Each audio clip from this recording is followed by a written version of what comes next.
ഇത് മാസ് മോട്ടോഴ്സിൽ നിന്നാണ് ഹീറോൻ്റെ passion pro വണ്ടി ജനറൽ സർവീസ് ആയിട്ടാണ് കയറ്റിയത്. പിന്നെ അതേപോലെ നമുക്ക് അതിൻ്റെ പൊല്യൂഷൻ ഫെയിൽഡായി കാണാം. അപ്പോൾ നമുക്ക് പൊല്യൂഷൻ്റെ വർക്ക് കൂടി ചെയ്യാനുണ്ട്. അപ്പോൾ ജനറൽ സർവീസിൻ്റെ ഭാഗമായിട്ട് നമ്മൾ ബാക്ക് ബ്രേക്കൊക്കെ നമ്മൾ ചെക്ക് ചെയ്യാനായിട്ട് അയച്ചാണ്. ഹോണ്ടയുടെ ഒറിജിനൽ ലൈൻ തന്നെ കിടക്കുന്നത്. അപ്പോൾ അതൊന്ന് ക്ലീൻ ആക്കിയിട്ടൊന്ന് റീസെറ്റ് ചെയ്താൽ മതി. പിന്നെ ബാക്കിൽ കിടക്കുന്ന ടയർ ഉണ്ടല്ലോ, ഈ മോഡൽ ഒരു ഫ്ലാറ്റായിട്ട് തേമാനം വന്ന മോഡൽ കട്ടാണ് ബാക്കിൽ കിടക്കുന്നത് കേട്ടോ.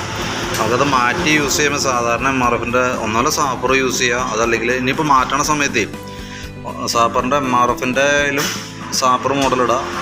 അതല്ലെങ്കിൽ നൈലോൺ ഗ്രിപ്പ് സാധാ കട്ടിടാം. MRF ഏതെങ്കിലും ഈ മോഡൽ ഒരുപാട് കട്ടയുള്ളത് ഇടുമ്പോഴത്തേക്കെന്ന് പറഞ്ഞാൽ വണ്ടി നമുക്ക് വെട്ടലൊരു പാളിച്ച ഉണ്ടാവും. നമുക്ക് കറക്റ്റ് ഒരു കംഫർട്ടായിരിക്കില്ല. അതിൻ്റെ തേമാനം വന്നത് ഈ ഫ്ലാറ്റായിട്ടാണ്, അതുകൊണ്ടാണ് കേട്ടോ. പിന്നെ ഈ ഹബിനകത്ത് ചെറിയൊരു സ്ക്രാച്ചസ് കാര്യങ്ങളൊക്കെ ഉണ്ട് ചെറുതായിട്ട്. അപ്പോൾ അതൊന്ന് പേപ്പറൊക്കെ ഇട്ടൊന്ന് പിടിച്ച് ക്ലീൻ ആക്കിയിട്ടൊന്ന് റീസെറ്റ് ചെയ്യാം. പിന്നെ ചെയിന് നമുക്ക് ലൂസ് ഉണ്ട്, അത് നമുക്കൊന്ന് അഡ്ജസ്റ്റ് ചെയ്താൽ മതി. പിന്നെ പൊല്യൂഷൻ നമ്മൾ രണ്ടാമത് ഒന്നുകൂടി കൊണ്ടുപോയിട്ടൊന്ന് ചെക്ക് ചെയ്ത് നോക്കിയായിരുന്നു. ഫെയിൽഡ് തന്നെ കാണിക്കണേ, കാർബൺ മോണോക്സൈഡ് കൂടുതലായിട്ട് വന്നതാണ്. അപ്പോൾ അതിനകത്ത് നമുക്ക് ചെയ്യാൻ പറ്റാന്ന് പറഞ്ഞാൽ ഇപ്പോൾ ഫസ്റ്റിലത്തെ ഒരു സ്റ്റെപ്പ് എന്ന നിലയിൽ നമുക്ക് അതിൻ്റെ എയർ ഫിൽട്ടർ ചേഞ്ച് ചെയ്യാം, പ്ലഗും മാറ്റാം, കാർബറേറ്റർ ക്ലീൻ ചെയ്യാം. ക്ലീനർ വെച്ചിട്ട് നല്ല രീതിയിൽ ക്ലീൻ ചെയ്തിട്ട് നമുക്ക് ഒന്നുകൂടി ഒന്ന് ടെസ്റ്റ് ചെയ്ത് നോക്കാം. വീണ്ടും ഫെയിൽഡാ കാണിക്കണമെന്നുണ്ടെങ്കിൽ നമുക്ക് ഹെഡ് സിലിണ്ടർ അഴിക്കാതെ നമുക്കത് പാസ്സാക്കി എടുക്കാൻ പറ്റില്ല. ഈ പ്രോബ്ലം എന്ന് വെച്ചാൽ നമുക്ക് 86,000 കിലോമീറ്ററോളം ഓടിയാണ് വണ്ടിയാണ്. അപ്പോൾ ഹെഡ് സിലിണ്ടർ അഴിക്കാതെ പരമാവധി നോക്കാം. കാരണം അഴിച്ചു കഴിഞ്ഞാൽ എന്തെങ്കിലും സ്ക്രാച്ച് കാര്യങ്ങളൊക്കെ ഉണ്ടെങ്കിൽ സിലിണ്ടറൊക്കെ പിന്നെ നമുക്ക് അതേ രീതിയിൽ തന്നെ യൂസ് ചെയ്ത് രണ്ടാമത് റീസെറ്റ് ചെയ്യൽ നടക്കില്ല. അപ്പോൾ നമുക്ക് വീണ്ടും കോസ്റ്റ് കൂടി പോകും. അപ്പോൾ നിലവിൽ ഈ രീതിയിൽ പാസ്സാക്കി എടുക്കാൻ പറ്റുമെന്നുണ്ടെങ്കിൽ നമുക്ക് ആ രീതിയിൽ നോക്കാം. നടപടി ആയില്ലെങ്കിൽ ഇത് ചെയ്താലാണ് പൊല്യൂഷൻ പാസ്സാക്കി കിട്ടുള്ളൂ കേട്ടോ. മാക്സിമം ട്രൈ ചെയ്ത് നോക്കാം. പിന്നെ അതേപോലെ തന്നെ എഞ്ചിൻ ഓയിൽ ഓൾറെഡി മാറുന്നുണ്ട്. പിന്നെ സർവീസിൻ്റെ സ്പീഡോമീറ്ററിൻ്റെ ഇടയ്ക്ക് സ്പീഡ് കുറവ് പോലെ എന്തോ കാണിക്കുന്ന സമയം. പക്ഷേ നമുക്ക് ചെക്ക് ചെയ്ത് നോക്കുമ്പോഴും നമ്മുടെ ഗ്രൗണ്ടേയും പിന്നിയനൊക്കെ കറക്റ്റായിട്ട് തന്നെ. പിന്നെ വന്നത് വേരിയേഷൻ വന്നിട്ടുണ്ടെങ്കിൽ തന്നെ നമുക്ക് ആ സെൻസർ യൂണിറ്റിൻ്റെ വരുള്ളൂ കേട്ടോ.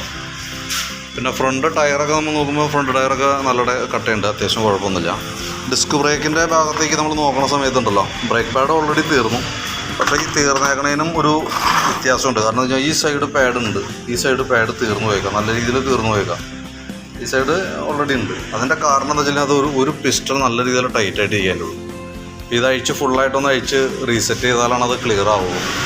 അതിൻ്റെ പ്രോബ്ലം എന്ന് വെച്ചാൽ ഈ MC സബ് അസംബ്ലി പഴയ തന്നെയാണ്. ഇത് പരമാവധിയും നിലനിർത്തിക്കൊണ്ട് നമുക്ക് ചെയ്യാൻ പറ്റുമെന്ന് നോക്കാം. കാരണം അഴിച്ചു കഴിഞ്ഞാൽ ഒന്നുപോലെ അത് റിപ്പയർ ചെയ്ത് കയറ്റേണ്ടി വരും, അല്ലെങ്കിൽ മാറ്റി കയറ്റേണ്ടി വരും.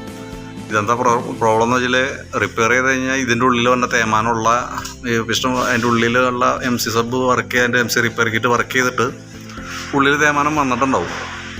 അപ്പോൾ നമ്മൾ രണ്ടാമത് കയറ്റുമ്പോഴത്തേക്ക് അത് സ്വാഭാവികമായിട്ട് അതൊരു ബ്രേക്ക് ലിവറേജ് കുറവ് വരാനൊക്കെ സാധ്യത കൂടുതലാണ്. അതല്ലെങ്കിൽ പിന്നെ നമ്മൾ ഈ MC സബ് ഫുള്ളായിട്ട് മാറ്റേണ്ട ഒരു സിറ്റുവേഷനിലേക്ക് വരും. അപ്പോൾ നിലവിൽ ബ്രേക്ക് ഉണ്ട്. അപ്പോൾ അതുകൊണ്ട് തന്നെ നമുക്ക് ഈ അടിയിലത്തെ മാത്രം ഒന്ന് അഴിച്ചതിന് ശേഷം ഒന്ന് ക്ലീൻ ചെയ്ത് നോക്കാം. എത്രത്തോളം സക്സസ് ആകുമെന്ന് അറിയില്ല. അതല്ലാന്നുണ്ടെങ്കിൽ ഫുള്ളായിട്ട് അഴിക്കുകയാണെങ്കിൽ ഓക്കെ ആയിട്ട് നമുക്ക് റെഡിയാക്കാം, റീസെറ്റ് ചെയ്യാം.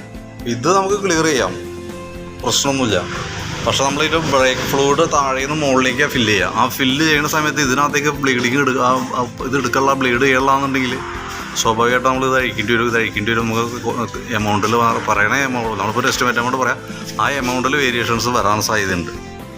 അപ്പോൾ എന്തായാലും നമുക്കിത് ബ്രേക്ക് ചെയ്യാതെ കൊണ്ട് മാർഗ്ഗമില്ല. കാരണം എന്ന് വെച്ച് കഴിഞ്ഞാൽ ഈ പാഡ് എന്തെങ്കിലും സെറ്റ് ചെയ്യാൻ പറ്റില്ല. പുതിയ പാഡ് നമ്മൾ മേടിച്ച് അതിനകത്തേക്ക് ഇട്ടാലും ഈ പറഞ്ഞ രീതിയിൽ തേമാനം വന്നത് ഇതേ കണ്ടീഷൻ തന്നെയായിരിക്കും. കാരണം ഒരു പിസ്റ്റണാണ് ഓൾറെഡി ലോഡ് വരുന്നുള്ളൂ. അപ്പോൾ കറക്റ്റ് ഒരു അലൈൻമെൻറ്റിൽ വർക്കാവില്ല. അതാണ് അതിൻ്റെ സംഭവിക്കാൻ പോകണം കേട്ടോ. എന്തായാലും ചെയ്യാതെ കൊണ്ട് വേറെ ഓപ്ഷൻ ഇല്ല. ഇന്നല്ലെങ്കിൽ നാളെ ചെയ്തേ പറ്റുള്ളൂ. നമ്മൾ ആ ഒരു കണ്ടീഷനാണ് ഇപ്പോഴത്തെ. പ്ലഗിൻ്റെ കേസ് ഞാൻ പറഞ്ഞതല്ലോ, പ്ലഗ് നമുക്ക് മാറ്റിയിടാം. എഞ്ചിൻ ഓയിൽ ഒരു അല്പം ലെവൽ കുറവ് പോലെ തോന്നണുണ്ട് കേട്ടോ. അപ്പോൾ ഓയിൽ ചേഞ്ച് ശരിക്കും പറഞ്ഞാൽ ഒരു 3000 കിലോമീറ്ററിലാണ് ചേഞ്ച് ചെയ്യേണ്ടത്. ഇതൊന്ന് മോണിറ്റർ ചെയ്തോണം. കാരണം എന്ന് വെച്ച് കഴിഞ്ഞാൽ ഏകദേശം ഒരു 80,000 കിലോമീറ്റർ എന്നൊക്കെ പറയുമ്പോൾ ആവറേജ് എഞ്ചിൻ്റെ കെയറിങ് കൂടുതൽ ശ്രദ്ധ കൊടുക്കേണ്ട സമയമാണ് അത്. കാരണം എന്ന് വെച്ചാൽ ഓയിൽ ലെവൽ ഒരു കാരണവശാലും കുറയാത്ത രീതിയിൽ നമ്മളൊന്ന് ചെക്ക് ചെയ്യേണ്ട അത്യാവശ്യമാണ്. അപ്പോൾ എപ്പോൾ വേണമെങ്കിലും കംപ്ലയിൻറ്റ്സ് പ്രതീക്ഷിക്കാവുന്ന ഒരു കണ്ടീഷനിലാണ് ഇപ്പോൾ വണ്ടി ഓടിക്കണം കേട്ടോ. കാരണം എന്ന് വെച്ച് കഴിഞ്ഞാൽ ഇപ്പോൾ പൊല്യൂഷൻ ടെസ്റ്റ് റെഡി ആയിട്ടില്ല എന്നുണ്ടെങ്കിൽ പിന്നെ നമുക്ക് ഈ ഹെഡിൻ്റെ കേസ് ഞാൻ പറഞ്ഞല്ലോ, ഹെഡ് അഴിച്ച് ക്ലീൻ ചെയ്യണം, സൈലൻസ് എല്ലാം അത്യാവശ്യം കാർബൺ ഉണ്ടാവും, അതൊക്കെ ക്ലീൻ ചെയ്യേണ്ടതായിട്ട് വരും. അപ്പോൾ നമുക്ക് നോക്കാം, പരമാവധി അത് അഴിക്കാത്തൊരു കണ്ടീഷനിൽ ചെയ്യാൻ പറ്റുമെന്നുള്ള രീതിയിൽ നോക്കാം. അത് ഇല്ലാതെ കൊണ്ടുള്ളൊരു എസ്റ്റിമേറ്റ് അപ്പോൾ നോക്കിയിട്ട് ഞാൻ പറയാം. അത് നമുക്ക് ഏകദേശം എന്ത് വരും എന്നുള്ള ദിവസം നോക്കിയിട്ട് ഹെഡ് അഴിക്കുമ്പോൾ നമുക്ക് അഴിച്ചാലാണ് പറയാൻ പറ്റുള്ളൂ. സാധാരണ നമുക്ക് ഹെഡ് ഓവറോളിംഗ് എന്ന് പറഞ്ഞിട്ട് ഒരു 30,000 കിലോമീറ്ററിൽ ചെയ്യേണ്ടതാണ്, ഹെഡ് അഴിച്ച് കരി കുത്തി പോകേണ്ടതാണ്. അപ്പോൾ അതിനൊക്കെ സാധാരണ വരാറ് 2750 തുടങ്ങിയിട്ട് ഒരു 3500 താഴേക്കാണ് സാധാരണ രീതിയിൽ വരാറ്.